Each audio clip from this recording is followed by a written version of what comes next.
Bismillahirrahmanirrahim. Nerusaken ingkang minggu kala wingi.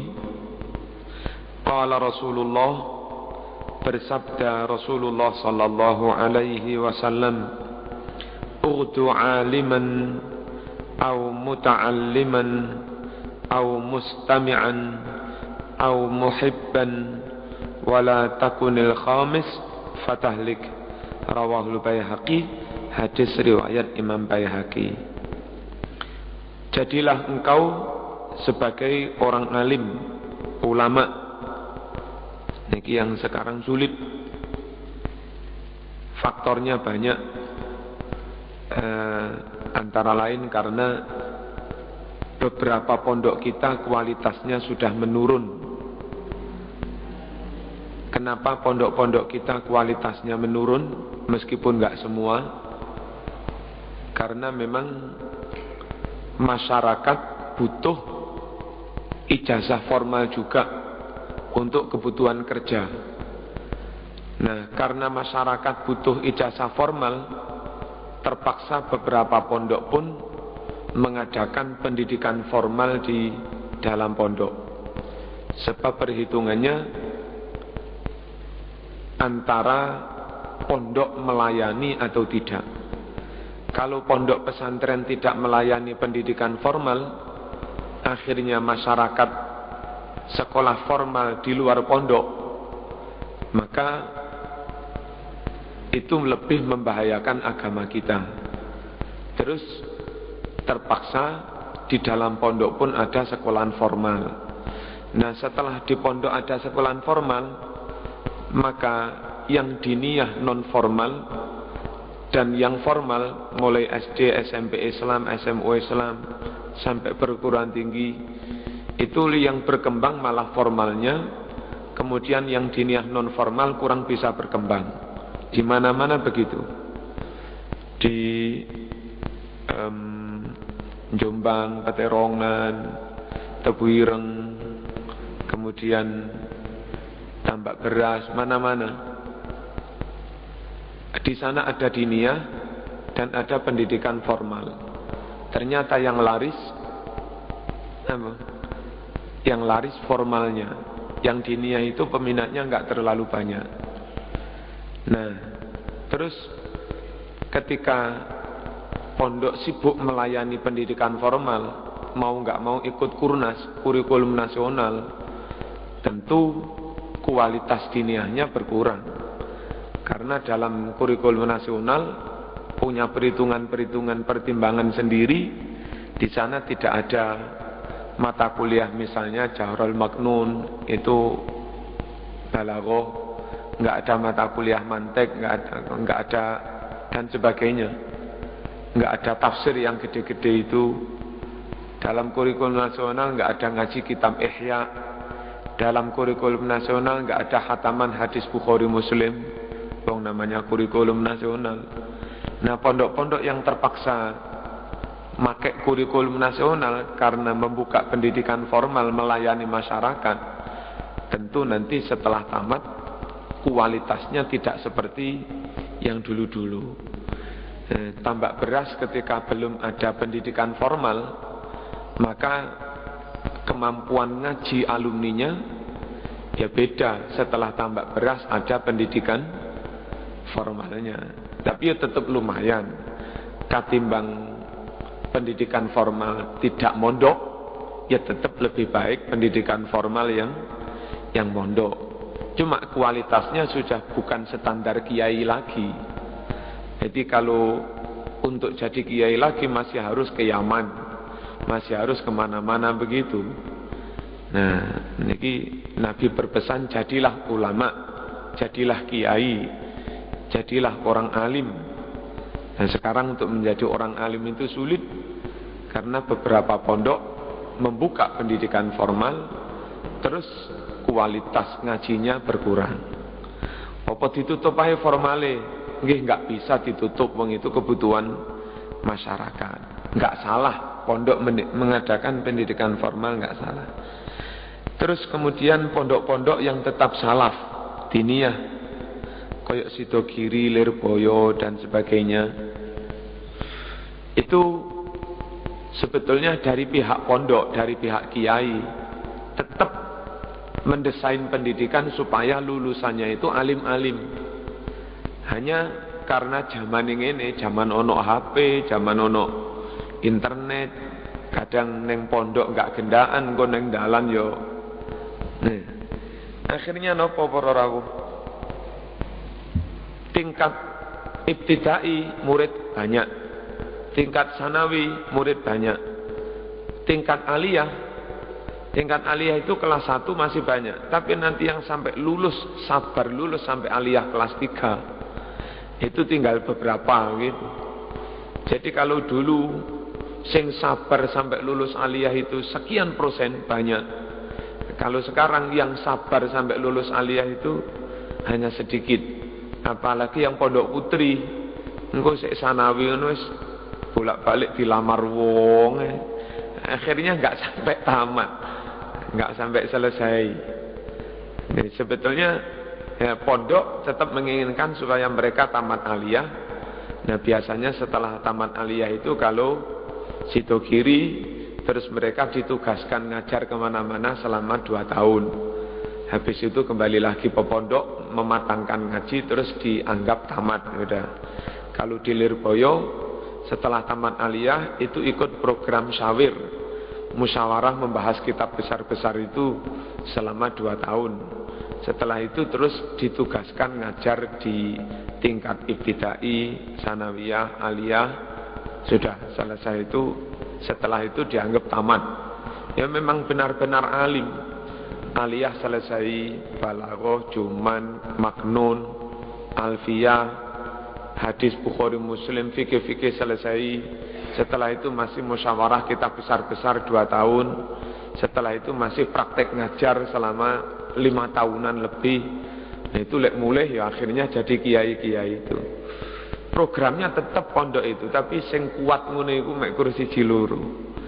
Nah, niki sekarang untuk menjadi ulama itu sulitnya bukan main. Faktornya banyak.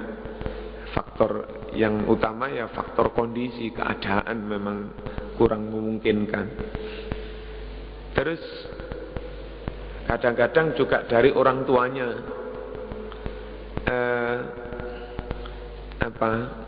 mungkin secara real ya. Kalau dulu itu banyak wong desa duwe sawah. Nah karena rata-rata dulu itu wong desa duwe sawah, sing dadi mudin, dadi kiai, dadi pengurus NU itu wong desa duwe sawah. Maka mereka anak mondok tok belas, gak pendidikan formal, gak tamat SMP, gak tamat SMU, gak perguruan tinggi. Akhirnya gak punya ijazah formal, gak bisa ngelamar jadi pegawai negeri, dan mereka gak ada masalah wong sawai ombo gitu lah. Nah sekarang sawah mulai sempit, kemudian banyak juga masyarakat yang hidup di perkotaan, mau nggak mau untuk bisa kerja yang mengandalkan ijazah formal. Akhirnya orang tua terus hitung-hitungan ngene wes ambil formalnya, tidak yang pondok murni. Nah gitu, banyak orang tua yang perhitungannya seperti itu. Tapi masih banyak juga yang nekat, wes pokoknya mondok, sok mangan opo gak ngurus, pokoknya mondok. Ono ya ono. Tapi alhamdulillah akhirnya juga coro kasare tetap mangan. Nah, nek saged para rawuh sinten mawon sing mireng niki nggih harus adalah anak-anak kita, murid-murid kita, tonggo-tonggo kita yang menekuni pendidikan pesantren itu. Di dalam negeri monggo, teng Yaman monggo, teng Syria monggo, pokok menekuni pendidikan pesantren itu. Sehingga kita enggak kepaten ilmu. Nanti suatu saat misalnya kiai-kiai sepuh dipanggil Allah, ya, dan sudah banyak yang dipanggil. Kemarin Gus Suyuti dipanggil, terus belum lama Gus Khalid Ketapang ya dipanggil Allah, Gus Dur ya dipanggil Allah. Dan tidak menutup kemungkinan dalam waktu tidak lama ya siapa lagi. Nah itu kalau regenerasinya nggak digarap temenanan, jangan-jangan 50 tahun kas. Itu kiai-kiai sudah pada mati semua, sementara penggantinya kualitasnya jauh di bawah beliau-beliau. Nah, kalau ilmu sudah dicabut, ilmu agama dicabut, wis gak pate ana wong dadi ulama. Itu termasuk tondo-tondo ini kiamat sampun. Niki putune Pak Surya kudu mondok nih.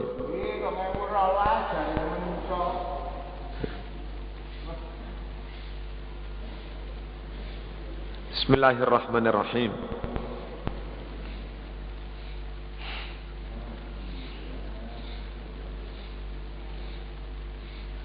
Kados kalau di Kota Malang kayak kula ngeten iki, kula Ustaz Ahwanuri dan sebagainya itu alumni Mergosono.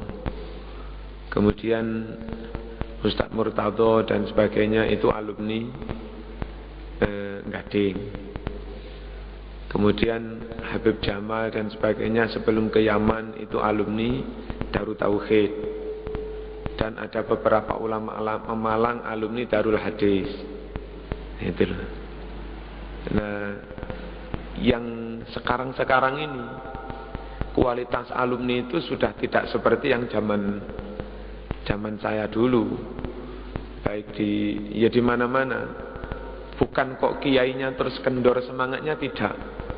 Kiainya keilmuannya berkurang, tidak. Santrinya sing digendot itu wis gak patek kena di tugas kampus macam-macam. Godaan yang paling pertama itu ya HP terus dan macam-macam itu. Fleksi warnet. Ngoten niku.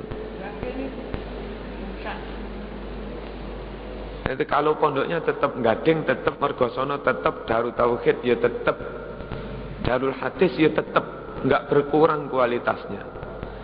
Tapi santri yang diulangi wis gak seperti santri-santri dulu. Bismillahirrahmanirrahim. Jadilah ulama, au muta'alliman, atau jadi muta'allim, jadi santri, lumayan. Gagal jadi ulama tapi juga alumni pondok. Ya memang enggak sampai alim, tapi dalam dirinya terpatri nilai-nilai kepesantrenan, pola pikirnya, semangat juangnya, tradisinya, tawaduknya, tradisi kepesantrenan. Yang membedakan antara dia dengan kiai hanya masalah keilmuan. Itu ya lumayan. Gak iso dadi ulama ya dadi santri lah. Neng Sodo Kiri, neng Lirboyo, engko tamat sanawi mulai dirabekne. Wis lumayan wis. Jadi santri. Jadi santri enggak iso Ustaz. Lah ngono-ngono. Engko lek gak sekolah formal ya opo. Ora jadi presiden, menteri. Akhirnya Nabi pun juga masih memberi peluang. Au mustami'an, atau jadi mustame' ya kayak kita ini ngaji rutinan, ngaji kuping ya. Dulu nggak sempat mondok Lirboyo, nggak sempat mondok Sidogiri, nggak sempat ke Yaman. Yang mereka sempat ke Sidogiri, ke Yaman, akhirnya dipercaya masyarakat ngisi. Nah kita yang alumni sekolah formal atau mana-mana, misalnya disuruh langsung mengakses hadis Bukhari Muslim kan nggak mampu. Langsung mengakses kitab Ihya ya nggak mampu. Ya wes terima jadi mustame'. Dan itu juga boleh, itu baik juga. Akhirnya kita juga faham. Hanya bedanya kalau nyantri atau kiai itu faham, ngelakoni plus mampu menyampaikan. Dan karena dia menguasai dalil-dalil argumentasi, dia juga mampu meyakinkan orang lain. Sewaktu-waktu Islam diserang, dia mampu menjawab. Sementara kita yang awam mendengarkan ulama, mendengarkan habaib bisa paham dan bisa ngelakoni. Tapi ketika diserang orang karena kita nggak mampu berargumentasi, nggak mampu dalil, ya menengai, gak ngerti. Pokok Habib Bakir ngene ya wis, ngedok. Gak ngerti pokok Habib Soleh ngene ya wis. Ngono tok. Tapi ya lumayan. Gitu. Mustame' itu lumayan. Cuma sewaktu-waktu pikiran-pikiran Kristen menyerang Islam, pikiran-pikiran liberal menyerang Islam, pikiran-pikiran yang enggak ahlu sunnah wal jamaah menyerang Islam, kita enggak mampu menjawab, kita enggak mampu menandingi. Nah, kalau ulama-ulama, kiai-kiai yang mampu menjawab itu wis podo mati, akhirnya ya merotoli kan. Ahlu sunnah jamaah itu merotoli titik karena memang enggak mampu memberi jawaban, dikira itu salah. Ya timbang enggak, lumayan. Jadi mustame' itu lumayan. Au muhibban, atau kepengen ngaji rutin jadi mustame' pun enggak bisa, karena repot. Kula niku isu wong beda kula ning pasar gadang niku kan. Esuk subuh bahkan sakderenge subuh iku terus budal. Lek dadak mustame' ning jamek kula mboten iso. Sore kok mantun maghrib. Nah, mantun maghrib kula nggih ngeterni ibuke sik niku. Biasae wangsule king pabrik niku maghrib kula jemput. Ora iso pisan. Wis mbiyen gak sempat mondok. Ya kan? Enggak sempat mondok yang akhirnya jadi kiai, atau enggak sempat mondok tok yang cukup jadi santri lah meskipun enggak jadi kiai, atau mustame' pun ya enggak bisa. Maka yang diminta Nabi au muhibban, minimal jadi pendukung lah. Nek ono pengajian, nek ono pesantren, ono TPQ, ono diniyah, itu ikut-ikut mendukung. Ya. Bangun apa nih?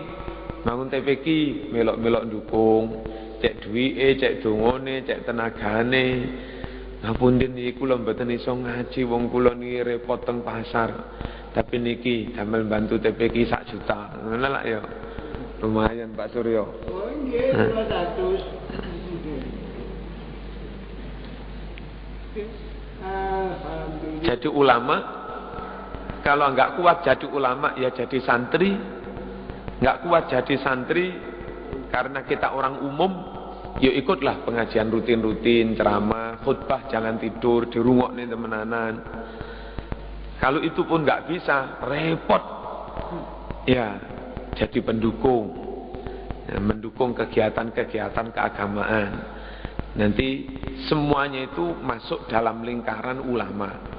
Ulamanya, santrinya, masyarakat yang menjadi mustame' jamaah, atau masyarakat umum tapi mendukung itu semua.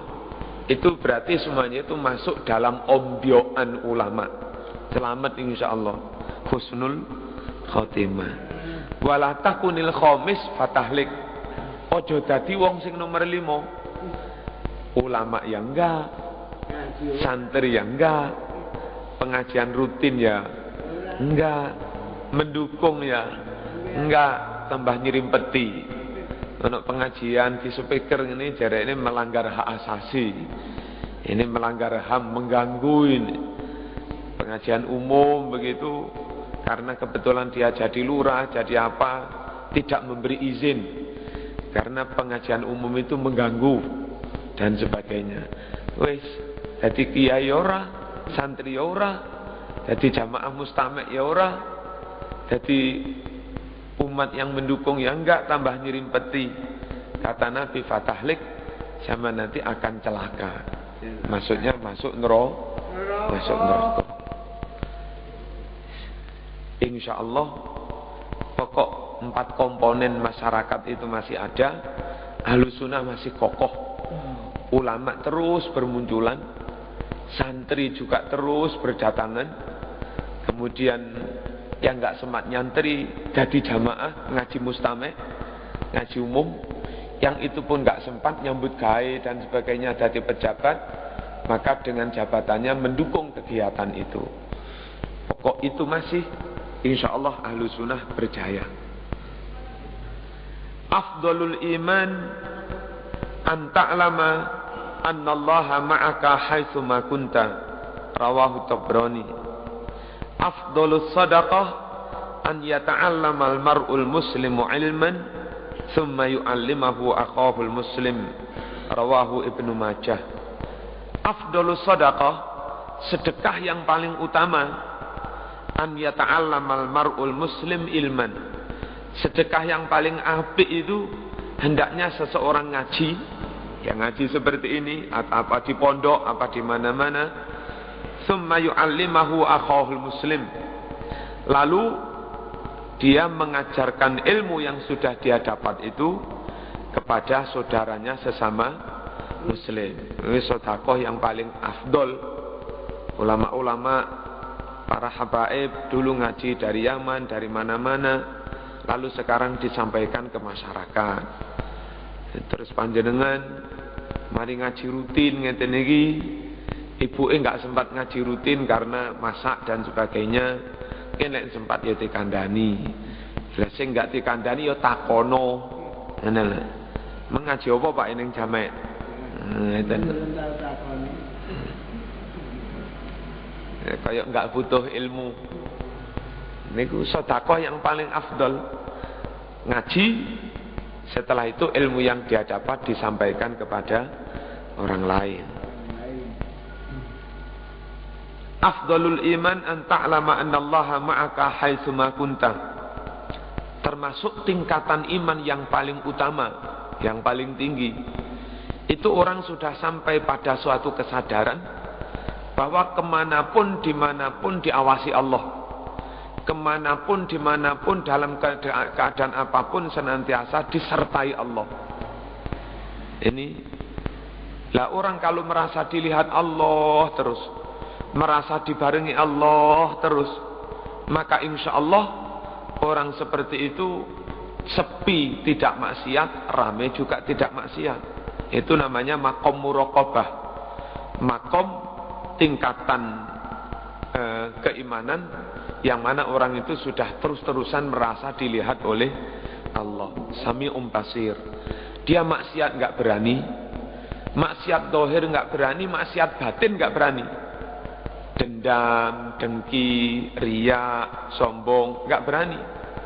Karena kalaupun kelihatan zahirnya baik, kalau niat hatinya itu enggak baik, Allah juga tahu.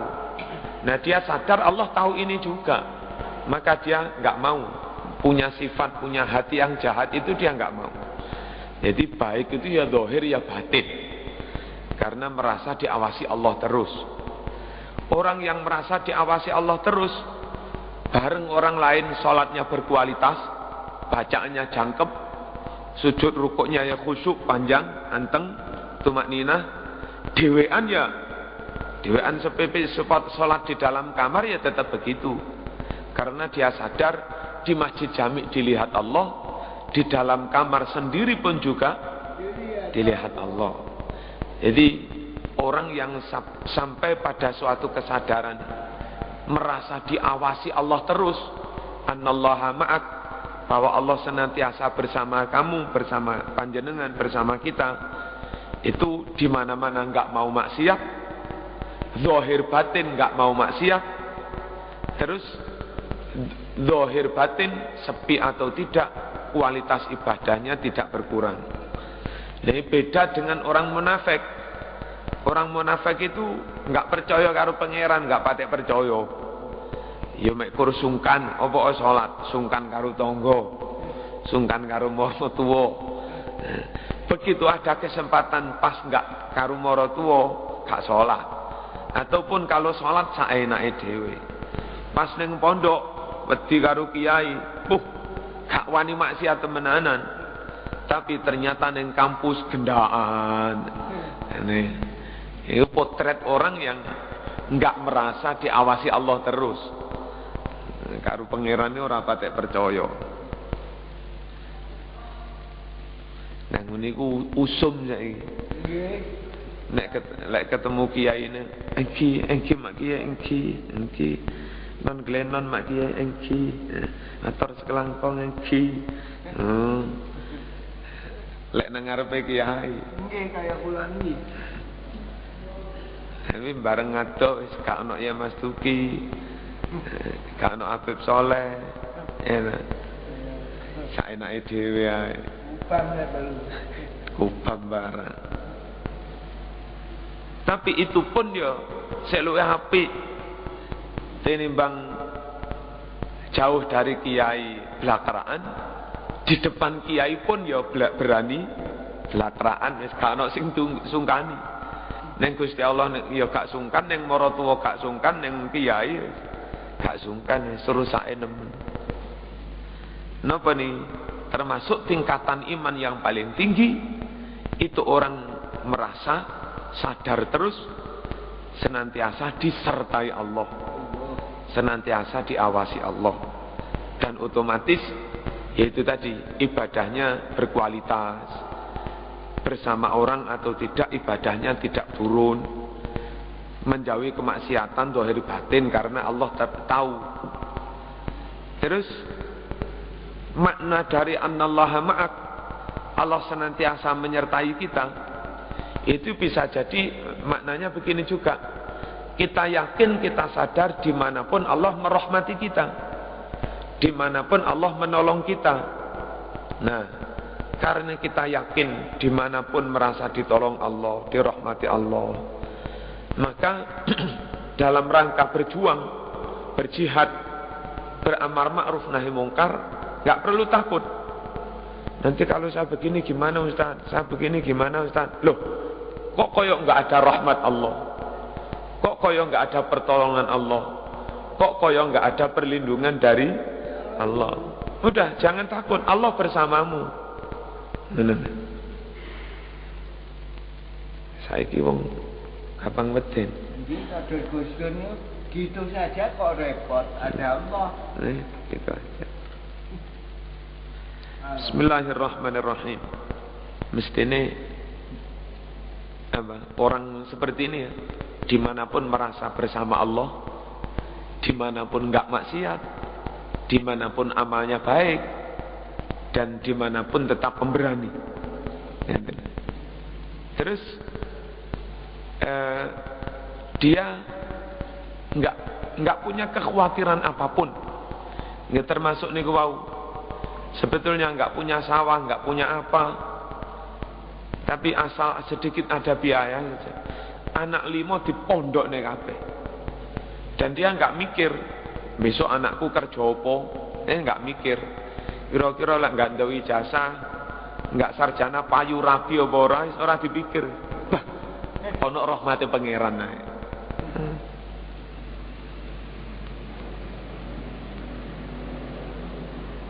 Idealnya itu memang fit dunya hasanah wa fil akhirati hasanah. Ilmu kampus ya ya, ilmu pondok ya ya.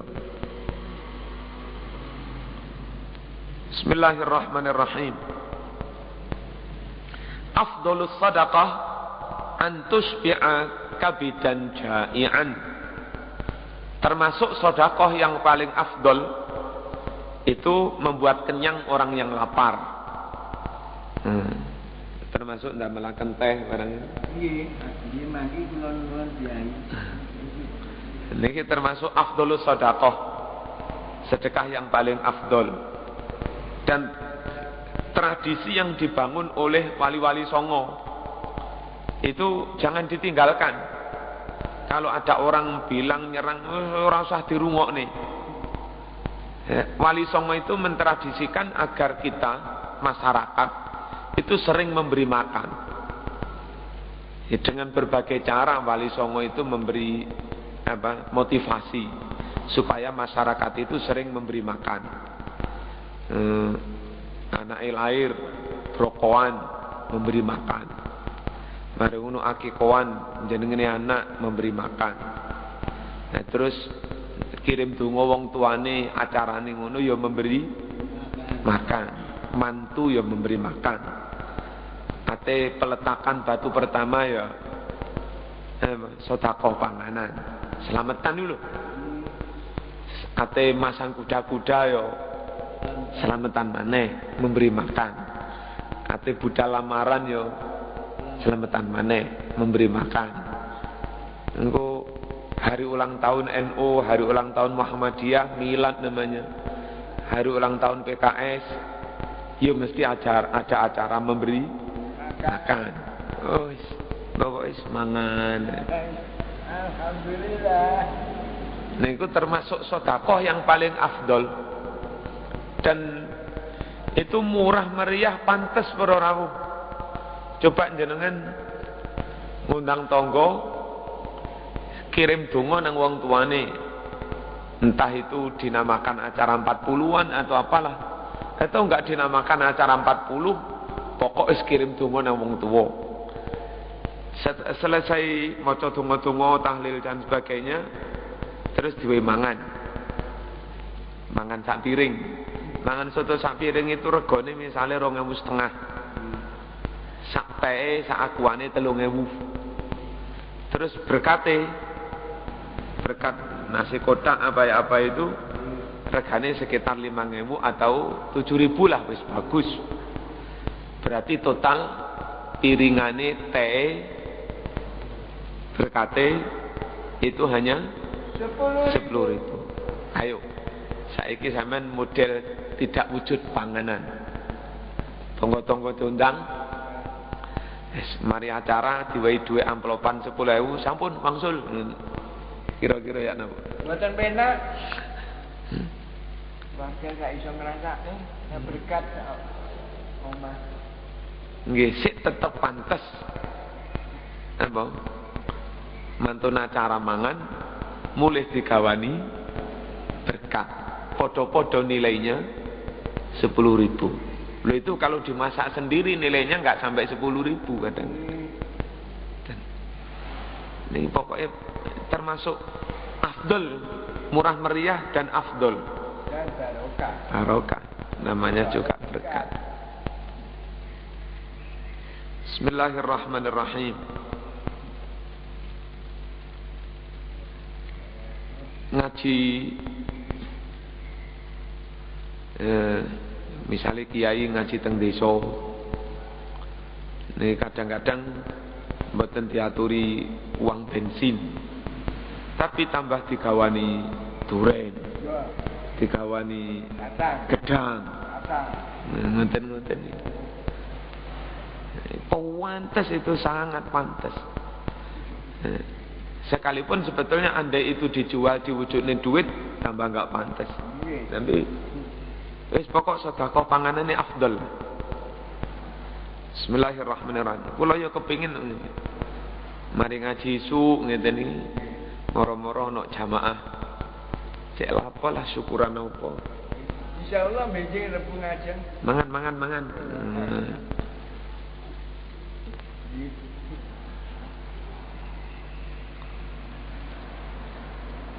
Hadirin rahimakumullah, niki pesan-pesan Nabi Muhammad sallallahu alaihi wasallam. Nomor setunggal, ojo ninggal ilmu agama. Syukur-syukur diambil target yang paling tinggi. Aku mondok sampai jadi ulama. Kalau itu nggak bisa, oleh jadi santri nggak apa-apa. Itu pun nggak bisa karena terlanjur kita jadi orang umum, ya ikut jamaah begini, mustame'. Kalaupun itu nggak bisa ya mendukung. Terus menyebarkan ilmu itu termasuk sedekah yang paling afdol. Nggih. Lalu tingkat keimanan yang tinggi itu ketika orang itu sudah muraqabah, merasa dibarengi Allah, merasa disertai Allah, merasa diawasi Allah dimanapun kapanpun, sehingga menghasilkan perbuatan zahir yang baik-baik dimanapun juga baik. Nih mugi-mugi saged utaminipun kula suwun kanthi saestu kanca-kanca awam aja mingket, aja pisah, aja beda kalih para ulama-ulama ahlu sunnah wal jamaah. Nah, ingkang terakhir pemberitahuan menawi kersa rawuh monggo, alhamdulillah. Menawi mboten nggih, mboten napa-napa nggadah repot piyambak-piyambak. Mangke dalu bakda isya dateng Gasek nggih pondok kawula wonten acara zikir majelis al-khidmah sing kaya teng jamek nika tempo hari nika. Biasanya rangkaian acaranya pembacaan manaqib, terus pembacaan doa istighosah, terus pembacaan sholawat maulid, ya, mari ngono ditungani, terus yakul. Alhamdulillah, gini ku sing kula goleki. Insyaallah. Menawi sempat bakdo isya. Nggih senajan boten jamaah al-khidmah nggih monggo mawon wong melok zikir ka ono eleke. Dan biasanya wonten ngajine bareng. Ini mangke dalu bakdo isya datang ngasek. Al-Fatihah. A'udzu billahi minasyaitonir